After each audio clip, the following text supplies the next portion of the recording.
Halo teman-teman, selamat datang di channel kita Sukses Bareng. Perkenalkan, nama gue Afan. Gue adalah salah satu karyawan swasta di perusahaan multinasional yang ada di Indonesia. Nah, seperti biasanya di sini gue mau bagi-bagi tips lagi, sharing-sharing tentang dunia pekerjaan. Oh ya, jangan lupa bagi teman-teman yang belum subscribe channel ini, bisa lah langsung klik tombol subscribe di bawah. Dan jangan lupa untuk like video ini, supaya teman-teman gak ketinggalan video-video baru yang gue upload nantinya. Oke, di video sebelumnya itu gue udah sempat ngebahas terkait bagaimana cara mencari kerja dengan menggunakan ijazah SMA atau SMK. Di video kali ini itu masih ada kaitannya sama video sebelumnya, tapi di sini gue mau membagikan tips terkait dengan hal apa saja sih yang harus diperhatikan sebelum teman-teman terjun ke dunia kerja, terutama persiapan mental, karena itu sangat-sangat penting banget. Bagi teman-teman yang penasaran, bisalah langsung aja kita simak videonya bareng-bareng. Maksudnya gimana bang? Masa harus serba bisa gitu? Nah jadi gini ya, kalau di produksi itu tipikal kerjanya dinamis dan kadang ada suatu permasalahan yang datang secara tiba-tiba. Jadi mau gak mau kita harus menangani masalah tersebut gitu.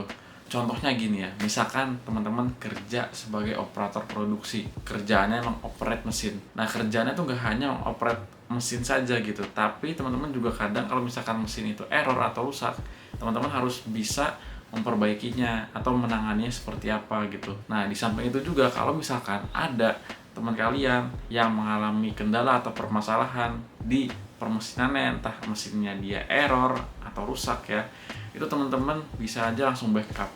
Kenapa? Karena gini, misalkan kalau di dunia kerja itu jangan sampai ada pemikiran, ini kan bukan job desk gue, ngapain gue kerjain atau ngapain gue bantuin.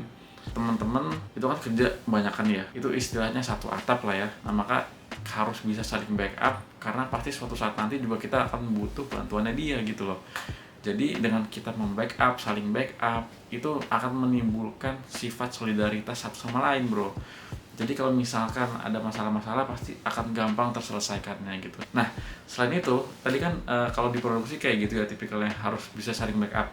Kalau di dunia kantor, di office, back office, itu hal basic yang harus teman-teman punya adalah teman-teman harus memiliki rasa empati.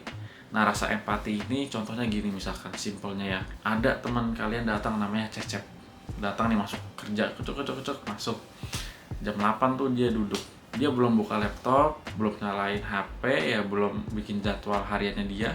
Terus teman-teman datang ke dia, bro ini ada masalah, misalkan yang masalah di hari kemarin kok belum kelar atau belum solve. Intinya teman-teman nanya permasalahan teknis pekerjaan lah. Nah hal kayak gitu tuh teman-teman harus hindarin. Kenapa? Karena si Cecep ini itu pasti posisinya sedang moodnya itu belum full di kantor, melainkan mungkin masih ada vibes rumahnya atau di tempat tinggalnya, yang mana ini bisa mix up gitu sehingga bisa mengacaukan moodnya si Cecep ini. Sehingga kalau teman-teman melakukan ini sering-sering ke kolega yang lain, itu secara tidak langsung cepat atau lambat pasti akan, apaan sih ini orang aneh banget, pasti akan menjauhi teman-teman. Nah maka dari itu sifat empati itu sangat perlu banget di dunia kerja, terutama di dunia office. Empati itu sifatnya ya kita nggak bisa mempelajari di kampus atau di sekolah, di SMP, SMA, melainkan itu bisa dibangun dari kebiasaan kita, dari lingkungan kita seperti apa. Nah, maka dari itu kita harus mulai terapkan empati ke orang lain dengan cara ketika kita melakukan sesuatu, kita juga harus memikirkan, wah efeknya gimana sih kalau orang ini kita lakukan A atau B, apakah dia responnya baik atau enggak gitu. Nah itu kita harus consider terhadap hal tersebut. Jadi gini, kalau misalkan dulu di dunia kampus atau di dunia sekolah ya, entah SMA atau SMP, itu kita dituntut harus belajar banyak hal, benar nggak sih? Kayak kita harus belajar matematika, fisika, kimia, kemudian PKN, dan lain-lainnya. Tapi kalau di dunia kerja itu sebaliknya, teman-teman hanya harus menguasai satu atau dua keahlian. Nah, contohnya kalau misalkan teman-teman di bagian produksi, ini gue bahas lagi produksi ya, di bagian produksi kerja sebagai pemaking. Nah, jadi teman-teman tiap tahun tuh akan making terus, atau di bagian sortir ya, teman-teman akan nyortir terus. Nah, jadi gini tipsnya, kalau misalkan teman-teman mau terus semangat kerja yang sifatnya berulang-ulang dan itu aja, pertama teman-teman harus set goals atau tujuan kerjanya mau apa sih. Teman-teman kerja mau nyari apa gitu.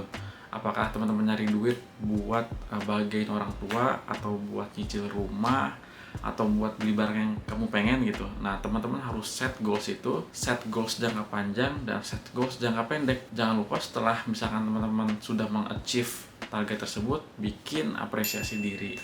Ya seperti biasa lah, banyak video-video yang udah menjelaskan bagaimana cara mengapresiasi diri sendiri di YouTube yang teman-teman bisa cek.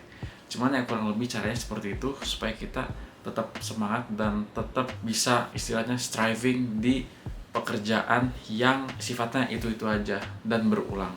Oke? Oke, teman-teman pernah nggak sih dengar istilah frontliner?